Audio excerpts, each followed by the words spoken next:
You know that Ohio State is a cut above everyone else in college football today when it comes to the 2021 recruiting rankings. They are not just number one, they are number one by more than 40 points in the rankings today with 17 commits to 21 for Tennessee, who's at number 2, and then there's North Carolina. But right now, if you just quit recruiting and you're Ohio State and you sign all 17 of your kiddos, you have 11 4-stars and 3 5-stars in your 17-person class. That is 14 blue chippers to give a score of 295.41, which is just a bit better than their class last year that had 25 in it and finished number 5 in the rankings a year ago. Now, to further illustrate how far ahead they are, Tennessee has 4 more commits in the boat, but is ranked at number 2 at 252.32. So there's a huge gap there. And then there's North Carolina at number 3 at 229.38. And the number 3 ranked team in the country right now is not really a threat to catch up. And since we're taking into account these numbers and these rankings, let's also add that at 252, if you finish with that score, you're going to finish about 16th, which is what Washington did last year. So let's assume that Tennessee fills out with 25 and they get a score around 270. That puts them about number 9 in the rankings, or just a spot above where they finished in the 2020 cycle. But Ohio State is also pushing for history here.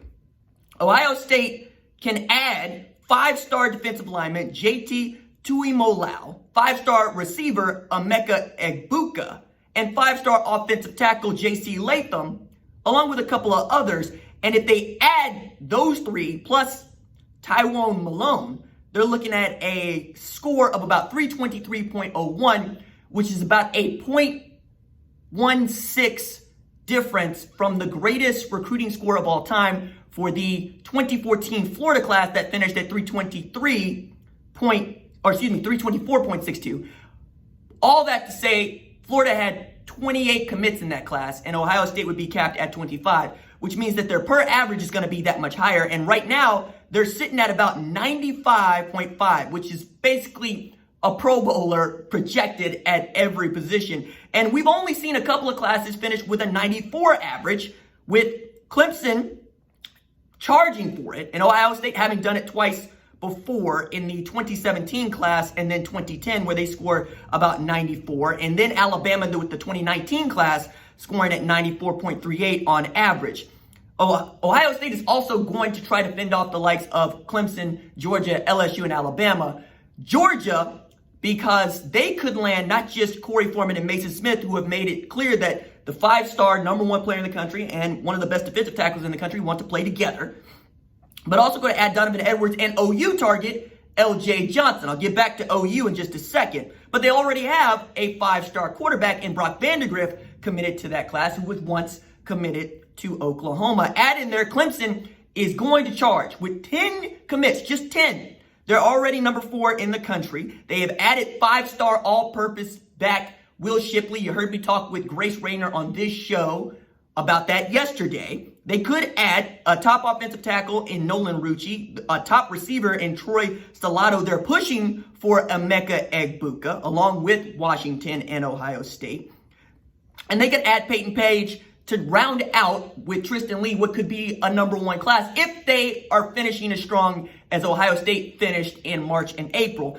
Add the Bayou Bengals in here to the mix, because they have been on a tear here of late, not just picking up prize recruits, but bunches of them. They have Garrett Nussmeier, who you heard on this show, in the boat. Their 4-star blue chip quarterback. They added Corey Kiner, LSU running back commit from yesterday. 4-star out of the Cincinnati, Ohio area, who rushed for over 2,000 yards last year, has over 5,000 yards rushing in his career so far, and 88 touchdowns. That's in 3 seasons. They could also add another OU target in Camar Wheaton, a 5-star tailback, who might be down to just 3, LSU, SMU, and Oklahoma, speaking of Oklahoma. And then there's Alabama, who you can never really count out, because since finishing with the number 1 class in 2011, they have claimed a top 2 class in each of the following years, including 8 more times in which they finished with the number 1 class in the country and atop the recruiting rankings for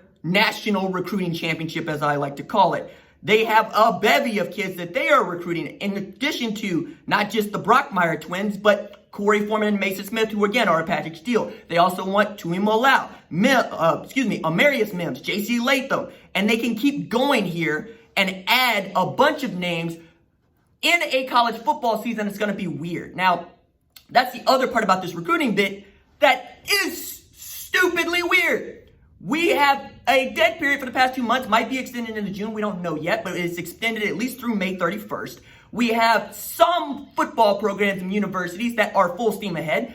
Folks in Iowa are expecting to get back to not just campus, but practicing and playing football in June and July. Whereas in California, the news came down that they are extending their stay-at-home order for the next 3 months. It's really going to hold up the likes of USC, UCLA, and Cal.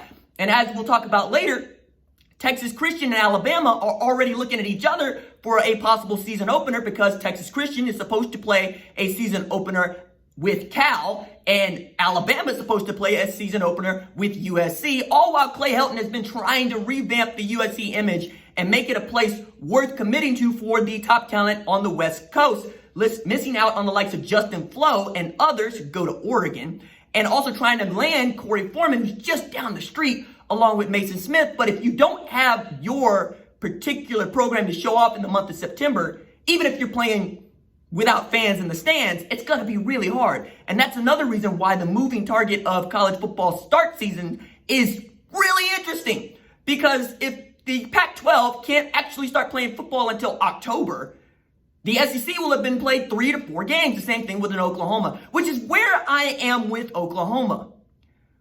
Lincoln Riley is retweeting the recruits. He is sending out the fire emoji, talking about close. We know that all the crystal balls are showing the 5-star quarterback and top quarterback in this class, Caleb Williams, heading to OU. It's a matter of when. There's a number of other names they're recruiting, and among them, Christian Leary, Tristan Lee, and Mario Williams. But you got to start closing. And are you closing too soon like Tennessee, in which we expect them to see a bunch of decommitments because, hey, the product on the field is the product on the field. If Tennessee can go and win 11 games, yeah, cool, they keep all these kids. But if they go 7-5, probably not. Meanwhile, Nick Saban expects to compete for a national championship. He expects to be there at the end, and he expects to be able to swoop in late to get your favorite kiddos. Hello, Jace McClellan. So for Oklahoma, it's really wait and see, because we can't force it. The kids commit when the kids commit, but at the same time, you got to wonder if this is starting to wear on Lincoln Riley's nerves, as you only have 5 commits in the boat heading into an all-crucial summer period where nobody knows nothing about the start of college football or when he can actually get back to something like regular recruiting.